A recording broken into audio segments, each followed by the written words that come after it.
आपण विचारायचा प्रयत्न करूया त्याला. नेमकं काय सांगाल? पश्चाताप वाटतो का? पश्चाताप वाटतो का अशोक खरात? आपण विचारायचा प्रयत्न करूया त्याला. नेमकं काय सांगाल? पश्चाताप वाटतो का? पश्चाताप वाटतो का अशोक खरात?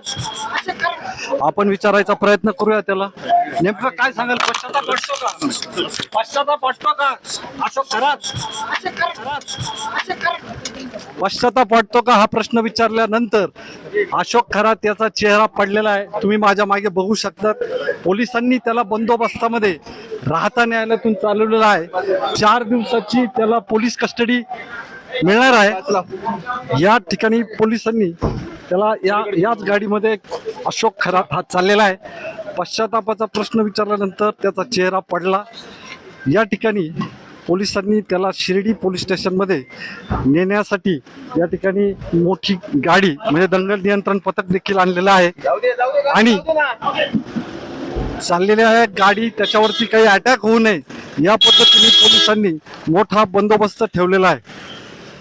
अनुप काकडेसह प्राध्यापक doctor Jayant Gaikwad, godfather media, राहता न्यायालयात आज भोंदूगिरी करणाऱ्या अशोक खरात याला दुपारी 2च्या सुमारास आणण्यात आलं. या राहता न्यायालयात त्याला बघण्यासाठी प्रचंड गर्दी झालेली होती.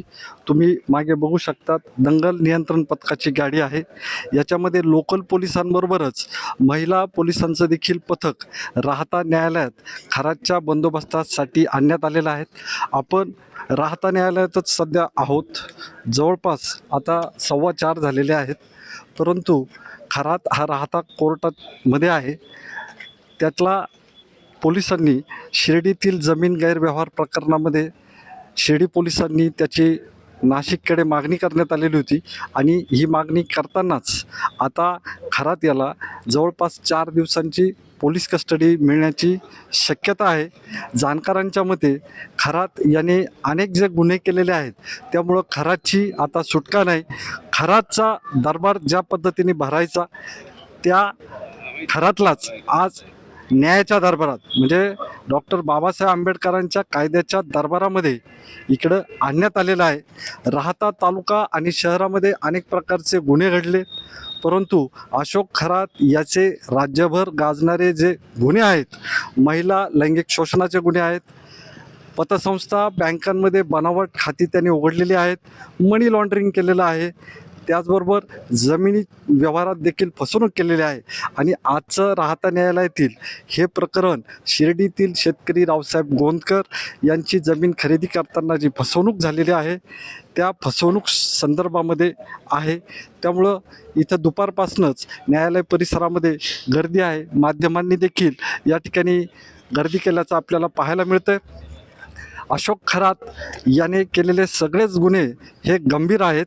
त्याची पत्नी कल्पना खरात हिच्याबाबत राहता न्यायालयाने जामीन काही दिवसापूर्वीच फेटाळला होता. ती फरार आहे. तिच्या शोधात देखील पोलीस आहेत. तिला देखील लवकरच अटक करण्यात येईल असं पोलीस सूत्रांमधील माहितगारांकडून कळण्यात येत आहे. त्यामुळं खरातच्या कुटुंबियांनी जी संपत्ती गोळा केली त्यामध्ये कायदे मोडले. कायदे मोडत असतानाच अनेकांना गंडेदोरे किंवा अंकशास्त्र या पद्धतीने त्याने त्याची ती माया गोळा केली. नाशिकच्या कॅनडा कॉर्नर परिसरामध्ये असलेल्या त्याच्या कार्यालयामध्ये काही महिलांचं देखील त्याने लैंगिक शोषण केलेलं आहे. त्याचे देखील अनेक व्हिडिओ व्हायरल झालेले होते. याचमुळं आता इथून पुढे किमान 4 दिवस अशोक खरात याचा मुक्काम शिर्डी पोलीस स्टेशनला असणार आहे. अशोक खरात याला किती दिवसाची पीसी न्यायालयाने दिलेली आहे? 7 दिवस पीसी मागली होती. आरोपीचं नाव काय आहे, एकंदरीत काय प्रकार होता, काय गुन्हा दाखल आहे आणि किती दिवसांची? अशोक कुमार खरात यांना आज आणलेलं होतं, जे 4 एकर जमीन घोटाळा प्रकरणी आणलेलं होतं. त्या संदर्भाने पोलिसांनी 7 दिवस पोलीस कस्टडी मागितली, पैकी कोर्टाने 5 दिवस पीसी दिलेली आहे. म्हणजे आर्थिक व्यवहारांचा जो आपण प्रश्न उपस्थित केला, 14 व्यवहार 5,52,00,000 काय नक्की कोणते ग्राउंड्स होते? आता मी ते जास्त सांगू शकत नाही, फक्त इन्व्हेस्टिगेशन अजून चालू आहे. तर तुम्हाला आज सांगतो की 9/5 पर्यंत पीसी दिलेली आहे. बाजूने कोणी युक्तिवाद केला? ते नाशिकचे वकील होते, त्याबद्दल मला जास्त सांगता येणार नाही आणि जास्त आम्हाला बोलता येणार नाही. फक्त माझं नाव ॲडव्होकेट गौरव बोर्डे आहे. सर, आपण काय नेमकं भूमिका मांडली किंवा आपलं काय म्हणणं होतं? तुम्ही जास्त बोलू शकत नाही. 5 दिवस पीसी दिलेली, 9/5 पर्यंत. धन्यवाद. अनुप काकडेसह प्राध्यापक doctor Jayant Gaikwad, godfather media, राहता न्यायालय, राहता.